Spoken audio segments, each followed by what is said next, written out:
Oi pessoal, eu sou o Alessandro e hoje eu não vou comentar um quadrinho, hoje eu vou comentar um livro sobre quadrinhos, que é esse aqui, ó, Pancadaria por Dentro do Épico Conflito Marvel vs DC. O seguinte, eu leio muitos quadrinhos, acho que quem acompanha meus vídeos de leituras da semana tem uma noção do quanto que eu leio, assim, não é nenhuma coisa estratosférica, mas é uma leitura assim razoável. Eu leio uma quantidade, sei lá, uns 8 a 10 quadrinhos por semana, não fiz a conta aí, mas dá algumas milhares de páginas por mês. Mas eu leio pouco sobre quadrinhos. Eu leio e li pouco sobre quadrinhos. Eu li muito poucos livros teóricos, livros também que falam sobre a história dos quadrinhos, e eu não vejo nenhum problema nisso. Os quadrinhos são um hobby, é algo que a gente faz para se divertir. É claro que nem tudo que a gente faz para se divertir, a gente vai se aprofundar e esmiuçar os bastidores ou algo do tipo, embora, quanto mais a gente gosta de uma coisa, mais a gente quer saber dela. Mas assim, não tem nenhum problema. Mas recentemente eu comecei a sentir uma necessidade maior de estudar quadrinhos. E o grande motivo é o canal. Eu comento quadrinhos todos os dias por aqui e, assim, acredito que estudando eu vá conseguir comentar melhor, conseguir apreciar diferentes aspectos da obra. Eu uso um pouco nos meus vídeos algumas coisas que eu aprendi em termos de crítica literária. Bem pouco, assim, não dá pra dizer que eu sou um crítico, assim, mas acaba que a crítica literária está no meu horizonte. Mas os quadrinhos, eles não são literatura, né? Eles são uma forma de arte em si, e eu tenho que saber mais dessa arte que eu comento, então tem tido esse propósito. Mas não é assim, o canal é o grande gatilho, mas não é só o canal. Acredito que conhecendo melhor os quadrinhos, eu aproveite melhor os próprios quadrinhos. Eu lembro quando eu li, por exemplo, o vídeo do Scott McCloud, o Desvendando os quadrinhos seguintes que eu peguei para ler, eu falei, caramba, que dimensões legais que eu não reparava, né? Então, conhecendo melhor, aprecio melhor, comento melhor para vocês, assim. É claro, assim, que há a questão do tempo, assim, né? Eu tenho as aulas que eu dou, tenho a minha família, tenho o próprio canal, aqui os quadrinhos que eu leio. Assim, há uma série de limites, mas ainda assim eu vou buscar tentar encaixar leituras sobre quadrinhos. E quando eu falo sobre quadrinhos é amplo, né? Quadrinhos de maneira ampla, né? Falar sobre o mercado de quadrinhos, sobre a narrativa, sobre os criadores, sobre um personagem específico, às vezes. Assim, é claro que isso dentro dos meus limites, mas dentro dos meus limites, mas de modo mais sistemático. E eu pretendo dividir com vocês essas minhas leituras nesse quadro aqui, que eu escolhi chamar de Estudando Quadrinhos, né? Estudando Quadrinhos, e aí falo de um livro, de uma obra que eu peguei para ler. Então, essa é a ideia. Espero que a galera curta. Dá um feedback aí se vocês acharam legal, assim, dar esse feedback em quadros é sempre importante, mas em quadros que estão começando ele acaba sendo ainda mais fundamental. E o primeiro que eu resolvi pegar para ler foi esse aqui, esse Pancadaria por Dentro do Épico Conflito Marvel vs DC. Esse livro, ele foi um livro que fez certo barulho quando foi lançado aqui no Brasil. Ele apareceu em vários canais de quadrinhos, ele teve um episódio do Confins do Universo que está ligado a esse livro, Confins do Universo, aquele podcast muito bom lá, ligado ao universo HQ. Tudo isso foi em 2018. É claro que eu só consegui pegar para ler agora, né? Ele foi lançado pela editora Fábrica 231, o autor é o Reed Tucker e a tradução é do Guilherme Kroll. Esse é um livro jornalístico, ele não é um livro acadêmico, mas ele tem uma pesquisa assim muito bem feita. E o objeto dele é a disputa entre a Marvel e a DC a partir de um ponto de vista do mercado. O Reed Tucker, ele fez entrevistas com várias pessoas ligadas ao mercado de quadrinhos, várias pessoas mesmo. Por exemplo, o Jim Shooter, vários editores da DC, editores da Marvel, assim, o cara entrevistou um monte de gente, né? Ele coletou bastante material e isso aparece aqui. Ele revela muitas coisas dos bastidores dessa disputa mercadológica entre a Marvel e a DC. E uma narrativa que vai do surgimento dos super-heróis, lá com Action Comics número 1, até, sei lá, o grande boom dos super-heróis no cinema, esse boom recente, e também alguns eventos recentes dos quadrinhos, por exemplo, o Renascimento da DC, os Novos 52.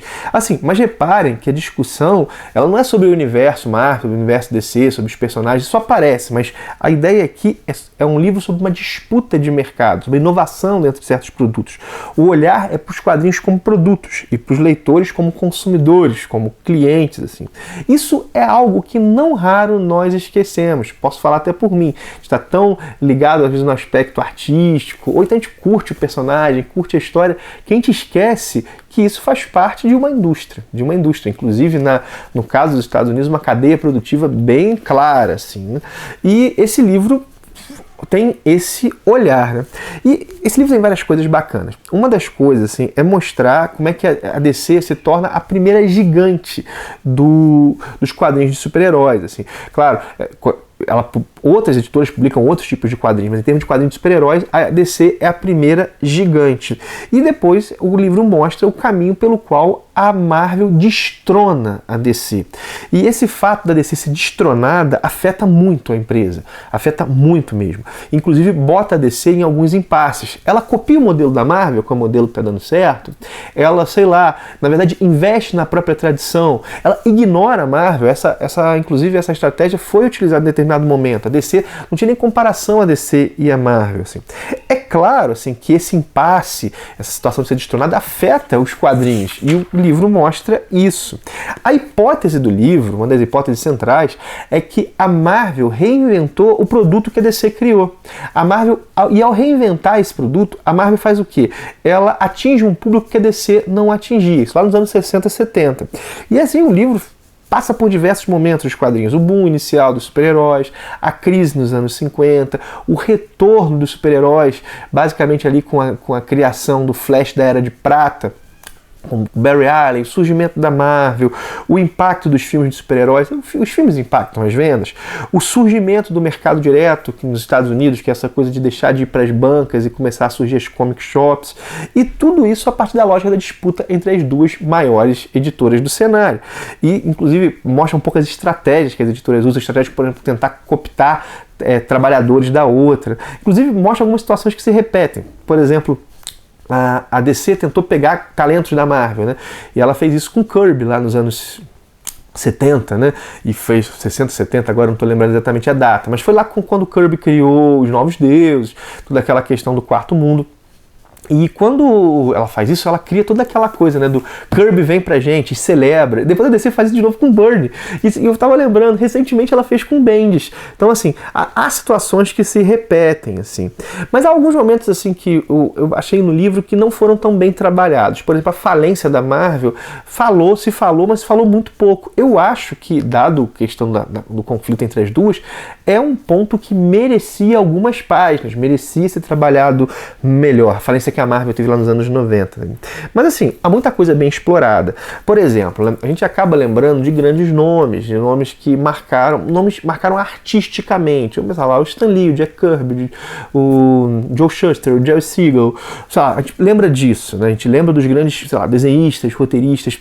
E esse livro mostra outros players fundamentais, como os editores, por exemplo. O nome dos editores, o Mort Weisinger lá, por exemplo, é mostrado aqui. Há uma pessoa que foi muito importante na DC, que é a Janet Kahn, acho que agora eu posso estar errando um pouquinho o nome dela aqui, mas foi a primeira mulher que assume esse cargo de chefia na DC. Então, assim, ele mostra pessoas e players que foram fundamentais para a indústria e que às vezes nós leitores comuns não sabemos tanto. Isso é uma coisa muito legal. Outra coisa que achei bem bacana aqui, bem trabalhada, foi a questão dos crossovers, Marvel versus DC, como é que era difícil fazer isso, como é que é difícil, como é que, sei lá, por que o primeiro crossover Liga da Justiça versus Vingadores naufragou, depois como é que isso é retomado nos anos 90, foi bem legal. Deixa eu só pegar aqui para vocês um pouquinho o índice. Deixa eu pegar, são 14 capítulos, mais prólogo, introdução e conclusão, né? Olha só o índice, né?